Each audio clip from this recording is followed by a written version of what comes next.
షరతులు లేకుండా సంపూర్ణ రుణమాఫీ చేయాలంటూ రాష్ట్ర వ్యాప్తంగా రైతులు ఆందోళన చేపడుతున్నారు. రైతు ఐక్య కార్యాచరణ కమిటీ ఆర్మూరులో నిరసనకు పిలుపునిచ్చింది. ఇక దీనికి సంబంధించిన పూర్తి సమాచారం మా ప్రతినిధి రవీందర్ అందిస్తారు. రవీందర్,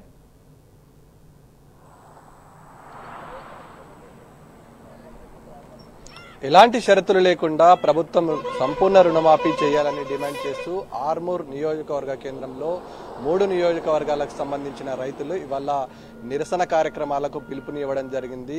ఆర్మూర్, బాల్కొండ, నిజామాబాద్ రూరల్ కు సంబంధించినటువంటి వేలాది మంది రైతులు ఇవాళ రైతు ఐక్య కార్యాచరణ కమిటీ ఆధ్వర్యంలో ఏర్పాటు చేస్తున్నటువంటి ఈ నిరసన కార్యక్రమానికి బీఆర్ఎస్ పార్టీ సంపూర్ణ మద్దతు ఇవ్వడం జరిగింది. ఈ నేపథ్యంలో రైతులకు సంఘీభావం తెలపడం జరిగింది.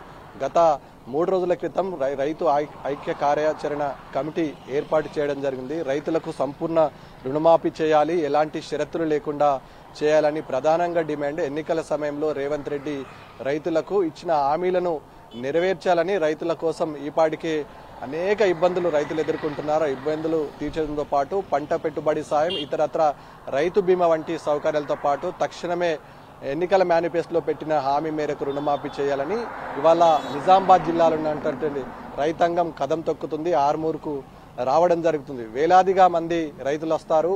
దాదాపుగా ఆర్మూర్ ఏదైనా ఉద్యమానికి పిలిపిస్తే అది చిరస్థరణీయంగా గుర్తుండిపోతుంది. ఆ రకంగా ఉద్యమం ఉంటుంది. ఈపాటికి ఐక్య కార్యాచరణ కమిటీ ఆధ్వర్యంలో ఒక కమిటీని ఏర్పాటు చేసుకోవడం జరిగింది. ప్రతి ఇంటి నుండి 2 మంది ఖచ్చితంగా రావాల్సింది ఉంటే మహిళా రైతులు అత్యధికంగా ఆర్మూర్లో ఉంటారు కాబట్టి అత్యధికంగా మహిళా రైతులు కూడా ఈ మహాధర్నా కార్యక్రమంలో, నిరసన కార్యక్రమంలో పాల్గొనడానికి ఆస్కారం ఉంటుంది. ఈ నేపథ్యంలో బీఆర్ఎస్ పార్టీ ఈ రైతు మహా ర్యాలీ, అదేవిధంగా ధర్నా నిరసన కార్యక్రమాలకి సంపూర్ణ మద్దతు ఇవ్వడం జరిగింది. మొదటి నుంచి బీఆర్ఎస్ పార్టీ రైతుల పక్షాన నిలవడం జరిగింది. ఈ నేపథ్యంలో బీఆర్ఎస్ పార్టీకి సంబంధించినటువంటి ఎమ్మెల్యే వేముల ప్రశాంత్ రెడ్డి, మాజీ ఎమ్మెల్యే జీవన్ రెడ్డి, అదేవిధంగా బాజిరెడ్డి గోవర్ధన్ సారథ్యంలో నియోజకవర్గం నుంచి పెద్ద ఎత్తున రైతులు ఆర్మూర్ నియోజకవర్గ కేంద్రంలో మామిడిపల్లి చౌరస్తా నుండి ఇటు సెంట్ పాల్ స్కూల్ నుండి అటు మానస స్కూల్ వరకు, నూతనంగా ఏర్పడిన ఫ్లైఓవర్ వరకు భారీ నిరసన కార్యక్రమాలు కొనసాగనున్నాయి. ఈ నేపథ్యంలో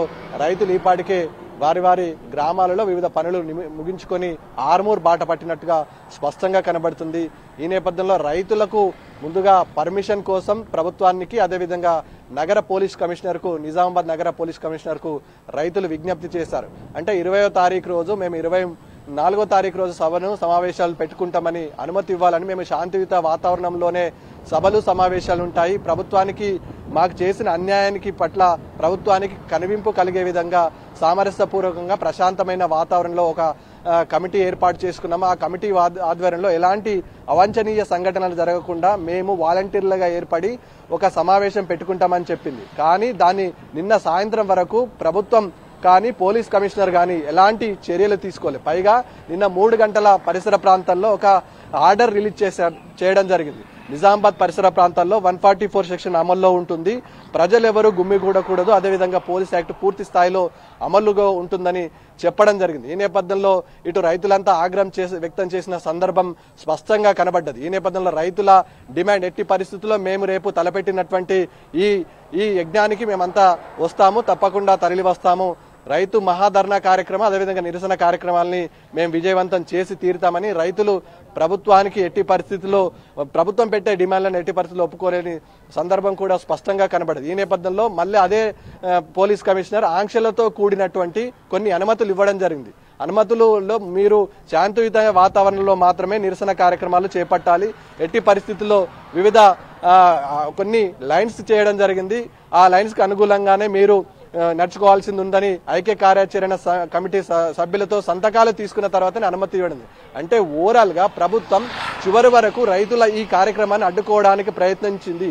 ఈ నేపథ్యంలో రైతులు సిసిమీర్ అనడంతో ఖచ్చితంగా మేము రేపటి ఈ ధర్నా మేము శాంతియుత వాతావరణంలో చేద్దామనుకున్నాం, మీరే హింసను ప్రేరేపిస్తుందని రైతులు చెప్పడంతో రైతుల డిమాండ్కు తలగినటువంటి పోలీస్ కమిషనర్ ప్రభుత్వం అందుకు అనుగుణంగా మరో ఆర్డర్ రిలీజ్ చేసి ఏసీపీ ఆర్మూర్ పేరుతో ఆర్డర్ని ఇష్యూ చేయడం. ఆర్డర్లో దాదాపుగా 8 మంది కంటే ఎక్కువగా ఈ పరిసర ప్రాంతాల్లో గుమ్మిగూడొద్దు, ఒకరు వాలంటీర్గా మాత్రమే సమావేశానికి రావాలని చెప్పడం పట్ల రైతులు అభ్యంతరం వ్యక్తం చేస్తున్నారు. ఈ ప్రాంతంలో ఆర్మూర్ రైతులు కానటువంటి ఎవరైతే వ్యక్తులు ఉన్నారో వారిని అనుమతి లేదు, అదేవిధంగా పార్టీల పేరేపిత కండువాలు కానీ ఇతరత్ర విషయాలు కానీ టోపీలు కానీ పార్టీల సింబల్తో ఉండే ఏ వస్తువులు కూడా ధరించొద్దని ఆంక్షలు విధించడం జరిగింది. ఈ నేపథ్యంలో అటు ఆంక్షలు విధిస్తున్న నేపథ్యంలో పార్టీలే ఈ ఐక్య కార్యాచరణ కమిటీని నడిపిస్తున్నాయి. ఎలాంటి ఆంక్షలు పెట్టడం సబబు కాదని పోలీస్ కమిషనర్ని నిలదీయడం జరిగింది. అంటే ప్రభుత్వం దమనకాండను ప్రదర్శిస్తున్నది, రైతులను ఇబ్బంది పెట్టే విధంగా వ్యవహరిస్తున్నది. చివరి వరకు ఈ కార్యక్రమాన్ని రద్దు చేయాలనే ఆలోచనతోని ఇవాళ ఆర్మూర్ పరిసర ప్రాంతాలతో పాటు చుట్టుపక్కల రైతులు ఎవరైనా వస్తే వారి ఆధార్ కార్డు ఆధారంగా వీళ్ళ పోలీసు వాళ్ళు నిర్వహించే ప్రయత్నం చేస్తున్నారు. డైవర్షన్ ఏర్పాటు చేయడం దాదాపుగా ఆర్మూర్తో పాటు ఉమ్మడి నిజామాబాద్ జిల్లాలో రైతుల పరిస్థితి దయనీయంగా తయారైంది. కానీ ఓవరాల్ నిజామాబాద్ జిల్లాలో ఇవాళ తలపెట్టినటువంటి నిరసన కార్యక్రమాలకు అటు ఇక్కడి పోలీసులతో పాటు నిర్మల్ నుంచి కరీంనగర్ నుంచి పోలీసులను ఇక్కడికి ఎంగేజ్ చేసుకోవడం జరిగింది. భారీ భద్రత నడుమ ఇవాళ ర్యాలీలు నిరసన కార్యక్రమాలు కొనసాగే ఆస్కారం. దాదాపుగా 3500 మంది పోలీసులను ఇవాళ కేవలం ఆర్మూర్ నియోజకవర్గ పరిసర ప్రాంతాలలో మోహరించారంటే పరిస్థితిని గవర్నమెంట్ ఎంత సీరియస్ గా తీసుకుంది. అంటే ఉద్యమాలు చేస్తే అణిచివేయడం, రైతుల కడుపు మండి వల్ల రోడ్డెక్కితే అణిచివేయడం, ఇలాంటి ప్రధానమైన ఆంక్షలను విధించడం పట్ల రైతాంగం యావత్తు ఆందోళన వ్యక్తం చేస్తుంది. ఇది సరైన పద్ధతి కాదు. శాంతియుత వాతావరణంలో ఉద్యమాలు చేస్తాం, అదేవిధంగా శాంతియుత వాతావరణంలో నిరసన కార్యక్రమాలు చేపడతామని చెప్పినా ప్రభుత్వం ఇలాంటి కవ్వింపు చర్యలకు పాల్పడడం పట్ల యావత్తు రైతాంగం ఆగ్రహం వ్యక్తం చేస్తున్న సందర్భం కూడా స్పష్టంగా కనబడుతుంది. ఏది ఏమైనప్పటికీ ఆర్మూర్ పరిసర ప్రాంత రైతులు ఒక సంఘటితంగా ఉంటారు. ఆర్మూర్, బాల్కొండ, నిజామాబాద్ రూరల్తో పాటు ఈ వేలాది మంది రైతులు తరలి వచ్చే ఆస్కారం ఉంటుంది. గతంలో ఎర్రజొన్నల బకాయిలను వసూలు చేసిన చరిత్ర ఆర్మూర్ రైతుల పరిసర ప్రాంతాల రైతులకు దక్కుతుంది. వాళ్ళు ఏదైనా స్ఫూర్తి తీసుకుంటే అది నెరవేరేంత వరకు ఊరుకునే ప్రసక్తే ఉండదు. కాబట్టి ఇక్కడ రైతులు ఒక కమిట్మెంట్ తో పనిచేస్తారని నానుడి ఆనాటి నుంచి ఉంది. అదే ఉనికిని పురిటిపుచ్చుకొని ఇప్పుడు ఇవాళ తలపెట్టినటువంటి రైతు దీక్ష కార్యక్రమానికి రైతులు సంపూర్ణ మద్దతు ప్రకటించిన సందర్భం కూడా స్పష్టంగా ఉంది. ప్రభుత్వం ఏమార్చే ప్రయత్నం చేసింది. మేమంతా గతంలో ఎన్నికల సమయంలో రుణమాఫీ సంపూర్ణంగా చేస్తే అంటే తప్ప ఓట్లు వేశాం తప్ప ఇవాళ ఇవే కవ్వింపు చర్యలకు ఆగస్టు 15 లోపల రుణమాఫీ చేస్తామని చెప్పడం దాదాపుగా నిజామాబాద్ మండలంలో ఉన్నటువంటి అనేక గ్రామంలో ఉన్న రైతులు దయనీయమైన పరిస్థితిని ఎదుర్కొంటున్నారు. ప్రస్తుతం ఏదైతే మనం చూస్తున్నటువంటి విజువల్లో పోలీసులు మోహరించిన తీరు స్పష్టంగా కనబడుతుంది. లాఠీలకు అవసరమైతే పని చెప్తాం, ఫైర్ ఇంజన్లు, అదేవిధంగా ర్యాపిడ్ యాక్షన్ ఫోర్సులు, వివిధ పోలీసులో ఉన్నటువంటి బలగాలను మోహరించిన సందర్భం కూడా స్పష్టంగా ఉంది. అంటే కబంధ హస్తాలతో ఇటు ఆర్మూర్ పరిసర ప్రాంతాలను ఈపాటికే రైతులను ఏదైతే కార్యక్రమానికి నిరసనకు పిలుపునిచ్చారో అది అణిచివేసేందుకు, దాన్ని భగ్నం చేసేందుకు కుట్రలు పన్నుతున్నారని రైతులు స్వయాన ఆరోపించిన సందర్భం కూడా ఆరోపిస్తున్నారు. ఈ నేపథ్యంలో రైతులు ఇవాళ తలపెట్టినటువంటి ఈ ధర్నాను విజయవంతం చేసేందుకు పార్టీలకు అతీతంగా అందరూ స్వచ్ఛందంగా ఇంటికి 2 చొప్పున రావాలని ఈపాటికే రైతు ఐక్య కార్యాచరణ కమిటీ పిలుపు మేరకు రైతులు స్వచ్ఛందంగా మరికొద్ది గంటల్లో ఈ ఆర్మూర్ బైపాస్ లో ఉన్నటువంటి నూతన ఫ్లైఓవర్ వరకు చేరుకుంటారు.